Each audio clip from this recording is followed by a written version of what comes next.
જુનાગઢનો મામલો છે, જ્યારે મહાદેવ ભારતી બાપુએ આશ્રમ છોડીને ચાલ્યા ગયા હતા તે મામલો છે। હવે તે મામલો અત્યારે હાલ બંધ થઈ ગયો છે અને તે સામે આવી ગયા છે અને જ્યારે મહાદેવ ભારતી બાપુ ગુમ થયાના મામલે નવી હલચલ સર્જાઈ છે। હરિનાનંદ બાપુએ મહાદેવ ભારતી બાપુ તમામ હોદ્દાઓ પરથી તેમને દૂર કરવાનું જાહેર કર્યું હતું।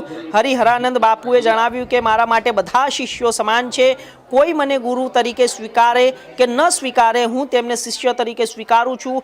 હરિહરાનંદ બાપુએ વધુમાં જણાવ્યું કે મેં હાલમાં તેમને લઘુ મહંતના હોદ્દા ઉપરથી દૂર કર્યા હતા અને જેથી કોઈ શિષ્યને દુઃખ ન થાય તે માટે મહામંડલેશ્વર પદ પરથી પણ દૂર કરવાનો અધિકાર માત્ર અખાડા પરિષદનો છે। તેમણે સ્પષ્ટ કર્યું કે મારા તમામ આશ્રમના નિર્ણય હું જ લઈશ અને કોઈ શિષ્ય નહીં લઈ શકે। કોઈ પણ શિષ્યને આશ્રમમાં 3 દિવસથી વધુ રોકાવાની મંજૂરી નહીં હોય। સાથે જ હરિહરાનંદ બાપુએ દાવો કર્યો કે સનાથલ આશ્રમનો વિલ મારા નામે છે। તો મહાદેવ ભારતી બાપુ ગુમ થવાના મામલે તેમણે કહ્યું કે મારે તેમની સાથે કોઈ વાત થઈ નથી, મને તેમના ગુમ થવા અંગે કોઈ પણ માહિતી નથી। જે 4-5 દિવસથી પરિસ્થિતિ સર્જાની એમાં મેં અને અમારા ટ્રસ્ટીઓએ નિર્ણય લીધો કે અત્યારે હાલપૂર્વક લઘુમહંત તરીકેથી અને ટ્રસ્ટીમાંથી હટાવ્યા છે, પરંતુ એનો એવો અર્થ નથી કે ગુરુ શિષ્યનો મામલો ખતમ થઈ ગયો। બાપ દીકરાનો મામલો ક્યારેય ખતમ થતો નથી। એક વખત બાપ દીકરાને મા જન્મ આપી દે દીકરાને તો એ દીકરો દીકરો જ રહેવાનો, દૂર રહે કે નજીક રહે। તો એવો કોઈ પ્રશ્ન મારો નથી કે ભાઈ એને એ મને ગુરુ તરીકે સ્વીકારે કે ન સ્વીકારે એ બીજી વાત છે, હું એના શિષ્ય તરીકે તો માનું છું।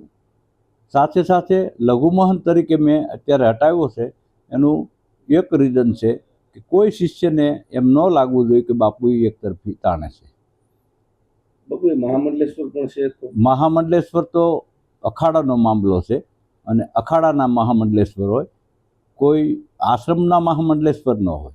તો મહામંડલેશ્વર અખાડાનો પ્રશ્ન છે, મારો પોતાનો પ્રશ્ન નથી અને એને અખાડાએ મહામંડલેશ્વર ઘોષિત કર્યા છે, એ તો એની રીતે એમાં કોઈ મારો કહેવાનો રાઈટ જ નથી। ખાસ કરીને બાપુ જોવા જાય તો જે આપના બે શિષ્યો હતા પરેશ ભારતી અને મહાદેવ ભારતી, બધાય મારે માટે દીકરા બધાય સરખા છે, બરોબર।